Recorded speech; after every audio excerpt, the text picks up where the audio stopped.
हमारे साथ 3 खास मेहमान हैं। ये रजिस्ट्रेशन आप खुद करवा सकते हैं। इसके लिए क्या क्या नियम है वो हमने आपको बता दी हैं। हमारे साथ 3 इस वक्त खास मेहमान हैं। डॉक्टर अशोक सेठ और चेयरमैन है फोर्टिस अस्पताल के, डॉक्टर सुशील मानधानिया सीनियर मेडिकल ऑन्कोलॉजिस्ट हैं नागपुर से, और डॉक्टर अमलेश सेठ एचओडी हैं यूरोलॉजी एम्स के। डॉक्टर सुशील, अब तक आपका अनुभव क्या रहा वैक्सीनेशन को लेकर के?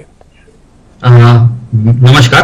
सबसे पहले मैं ये बताना चाहूंगा कि वैक्सीन के बारे में जो आम जनता है और जो खेड़े में या विलेजेस में जो जनता है उनमें बहुत ज्यादा उसके बारे में मिथ्स और फियर, मुझे मिथ्या भी है और डर भी है। और सबसे मेन जो डर उनमें यह है कि भाई वैक्सीन लगाने से ही कोरोना होता है। तो मेरे जितने भी पेशेंट जो देखे, हमने काफी स्टडी भी की है, काफी लोगों से बात भी की है, 90-95% पेशेंट ने यही बोला है या रिलेटिव्स ने यही बोला है कि सर वैक्सीन के बहुत साइड इफेक्ट्स है, वैक्सीन से ये तकलीफ होती है, बुखार आता है, कोविड भी होता है। तो सबसे पहला और सबसे जरूरी काम है कि वैक्सीन के बारे में हमको अवेयरनेस करना होगा। वैक्सीन के बारे में जो डर है उनका डर पब्लिक के मन से निकालना होगा और इनको बताना होगा कि ये वैक्सीन आपके भले के लिए है, वैक्सीन से कोरोना नहीं होगा।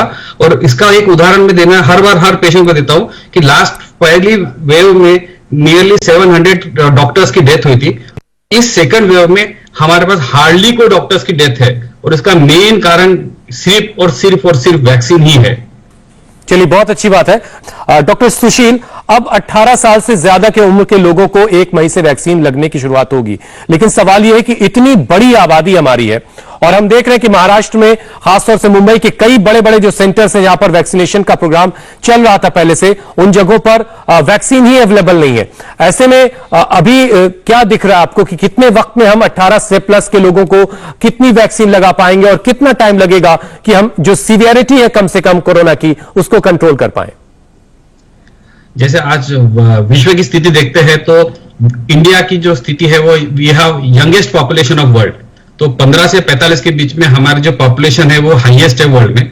तो इसका मतलब है कि हमारी जो वैक्सीन लेने वाली जो जनता रहेगी इस एज ग्रुप में वो बहुत ज्यादा रहेगी। तो इस कारण से हमें इसका प्लानिंग, लॉजिस्टिक्स बहुत इंपॉर्टेंट रहेगा, जो बहुत स्ट्रिक्टली करना होगा। क्योंकि इसका कारण मैं बताता हूं, अगर एक साथ इसकी भीड़ उमड़ती है तो इसमें केओस होने की संभावना रहेगी और क्रॉस इन्फेक्शन होने की और कोविड के बढ़ने की भी संभावना रहेगी।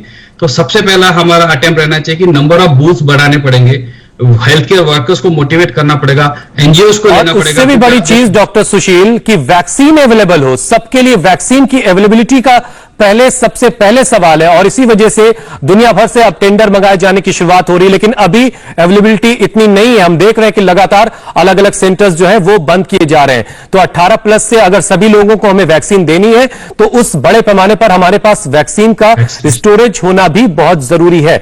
बहुत बहुत शुक्रिया डॉक्टर सुशील, डॉक्टर अमलेश और डॉक्टर अशोक, आपने हमारे लिए वक्त निकाला। आपने जो अहम बातें बताई हैं वो हमारे दर्शकों के बहुत काम की है। अभी हम डबल म्यूटेंट के खिलाफ लड़ाई लड़ रहे हैं, लेकिन एक ट्रिपल म्यूटेंट भी आ चुका है जिसे बंगाल वेरिएंट कहा जा रहा है। उसके आने के बाद स्थिति और कितनी खतरनाक हो सकती है। ऐसे वक्त में वैक्सीनेशन एक बड़ा रोल प्ले करने वाला है। और अभी अभी वैक्सीनेशन पर महाराष्ट्र से एक बड़ी खबर आ रही है, पूरी डिटेल आपको देंगे ब्रेक के बाद।